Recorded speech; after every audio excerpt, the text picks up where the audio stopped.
It is a great day to be alive, and I am so thankful for God, Jesus Christ, who lives in us.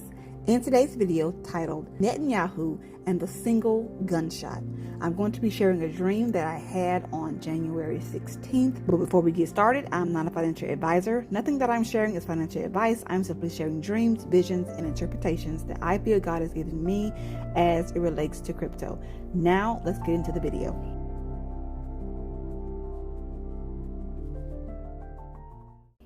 I want to start by simply sharing an old dream that I had that I feel connects to this new dream. It is about Palestine and war. And in this dream, I saw a chart. I was writing within a chart. And as I'm writing, someone told me, no, the best way to explain this is war. And as they were talking, they were erasing what I had written down. Now, I don't know what I had written down. All I know is that they were erasing what I had written. All I heard was their voice. And as they were saying the word war, I saw the word war being written in the spot where I had originally written. And I saw the W forming and the A forming and the R forming.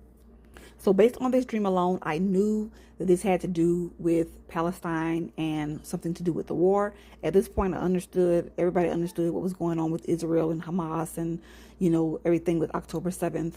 So moving forward, seeing what we see now in the news about Gaza and what was going on between Israel and Gaza before the ceasefire helped me to understand a little bit more as to what this dream really meant. On January 15th, we heard that a ceasefire agreement was about to be agreed on, and then finally it was. And we saw Biden come out and do his whole speech about the ceasefire.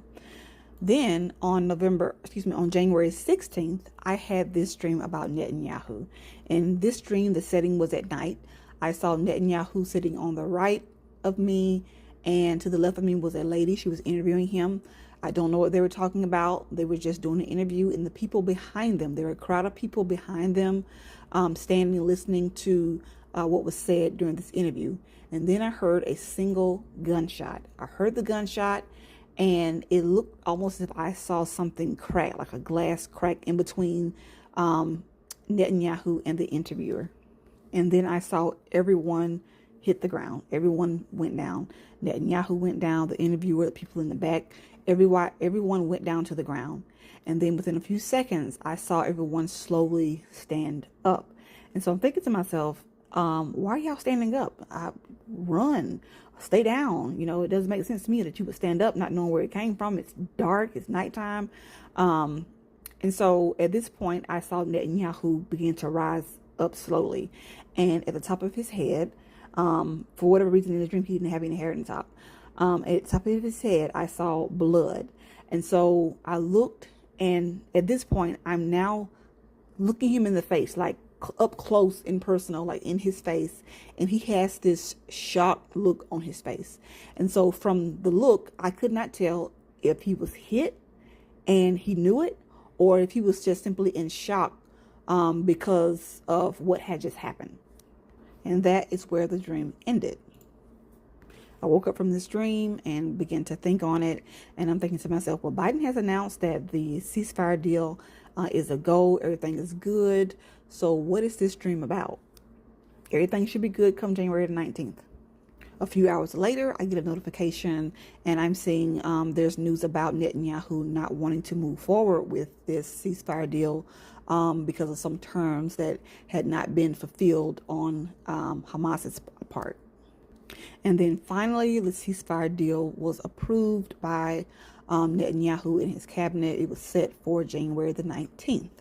Well, on January 19th, there was more news that came out saying that because the hostage list was not released to Netanyahu, that this ceasefire would not be on just yet. There will be a delay simply because of this list of names that they needed as far as the hostages.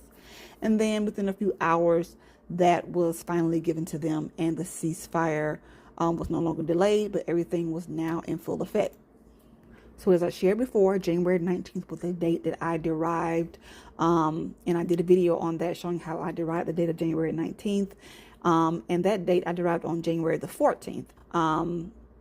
So to my surprise, on the 15th, when the news came out about the ceasefire, and then I saw the date, As always, it connects to Israel in some way. And so at this point, I was asking God, is this what January 19th is all about? Is this about this ceasefire? And so then after having this dream, I have more questions. Does this single gunshot that I heard in this dream, does it represent no ceasefire would happen? Well, that was my first thought. Again, this dream I had on the 16th. But then after the ceasefire went through, my next thought was, well, this agreement has three parts to it. Does this mean that, yes, we see this first part, we've seen it go through, and now we have a second and third part to get to? Does this single gunshot mean that the ceasefire will come to an end for whatever reason at some point? And so that's what I'm praying about. It warms my heart to see people happy and to see families come back together. And so I'm praying that that is not the case, that it's only that God was revealing the 19th to me simply because the ceasefire would come about after the fact, and that it would have some hiccups here and there, but at the end of the day, the ceasefire, of course, has gone through. And so now I'm asking God, is there more to this? Because I had this dream about hearing this gunshot and seeing blood on the top of his head. And so I don't know if that is a representation of something that he may do. I know at this point he has it set up to where if such and such happen, then the deal is off and it's back to war as usual. So I'm not sure, but this is a dream and this is what I'm praying about. Again, my heart is warm to see people back with their families, and it's my desire to see all the hostages released and everybody back with their family. But only God knows what's going to become of this. Again, I'm just sharing this dream and still praying for more interpretation and understanding of what it means. That is all that I have for this video. Until the next one, God bless.